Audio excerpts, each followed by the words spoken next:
Le VIH, et si on en parle, c'est une infection qui est encore tabou, dont on parle peu, dont lorsque l'on le contracte, on est encore stigmatisé, soi-même d'abord, et stigmatisé par la société, la famille, l'entourage.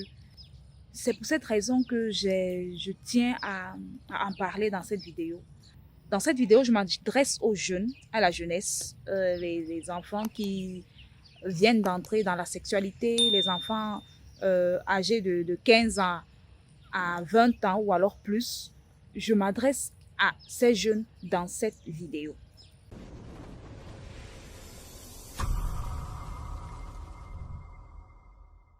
Salut, j'espère que tu te portes bien. Si tu es nouveau sur cette chaîne, je te souhaite la bienvenue et cela signifie que tu es soit enceinte, soit allaitante ou alors tu es à la recherche d'un enfant ou pas. Mais sinon, dans tous les cas, tu es au bon endroit. Et je t'invite à écouter cette vidéo jusqu'à la fin parce que grâce à cela, tu pourras découvrir beaucoup de choses intéressantes. Je vais me présenter une fois de plus pour toi. Je suis Letty Déby et je suis sage-femme. Le VIH, qu'est-ce que cela signifie? Le virus immunodéficience humain. C'est un virus qui se transmet par les rapports sexuels non protégés avec la personne infectée, qui se transmet de la mère à l'enfant lorsque la mère est infectée. Et si celle-ci ne prend pas son traitement, ça se transmet également lorsque vous entrez en contact avec les objets souillés par une personne infectée. Voilà déjà les modes de transmission du VIH. Maintenant, lorsque vous contractez le VIH, on ne peut que déceler cela grâce au test de VIH que je vous conseille d'effectuer tous les 3 mois. Faire le test ne signifie pas forcément que vous êtes porteur de virus, non. Faire le test, puisque les résultats, on a deux possibilités de résultats. On a un résultat positif, on a également un résultat négatif. Donc, faire le test te permet de connaître quel est ton statut. Soit tu es positif au VIH, soit tu es négatif. Je vais parler ici à ceux qui sont négatifs. C'est pour eux que je vais faire cette vidéo. Surtout pour les jeunes. Parce que quand j'entre en contact puisque je suis en contact permanent avec les femmes enceintes, et lorsque je leur pose la question, la dernière fois que tu as effectué ton test, c'était quand? Elle me dit qu'elle n'a jamais effectué son test de VIH. Du coup, celles qui sortent positives s'écroulent. Elles sont stupéfaites. Elles ne savent pas comment elles ont fait pour contracter cela. Elles ne connaissent pas. D'autres ne savent même pas ce que c'est. À notre époque, elles ne savent pas ce que c'est que le VIH. C'est justement parce qu'on n'en parle pas, ou alors on parle peu, ou alors on a peur d'en parler.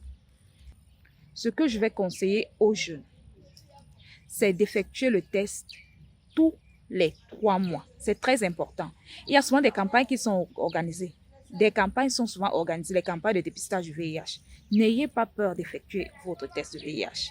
Maintenant, lorsque vous êtes dépisté séronégatif, s'il vous plaît, si vous êtes sexuellement actif, invitez votre partenaire à effectuer ce test également. C'est très important. Je dis toujours, avant de se mettre en relation, il est mieux de connaître le statut de l'autre. Avant de se mettre en relation, c'est mieux d'inviter votre partenaire. Vous deux, vous allez faire le test de VIH, d'hépatite également. Il y a également l'hépatite B. Vous faites votre test, vous êtes certaine que, ok, nous n'avons pas ces infections. Et là, c'est bon. J'ai consulté une jeune fille, 19 ans. C'est pas récent, mais ça fait quelque temps déjà. J'ai invité son partenaire.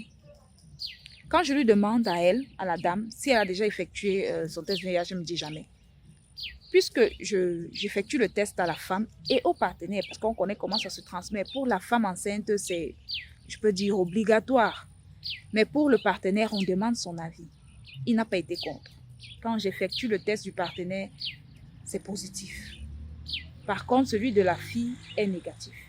Elle ne connaît pas ce que c'est que le VIH. Elle n'en a jamais entendu parler.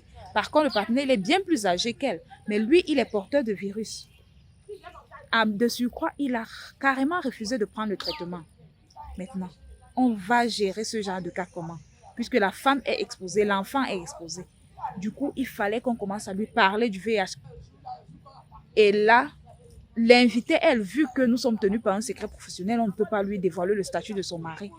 L'invité a demandé à son mari d'effectuer le test. Donc, un peu, je ne lui ai pas dit que j'ai effectué le test à son mari, non. Mais à elle, je lui demande d'amener, que vous soyez un homme ou une femme.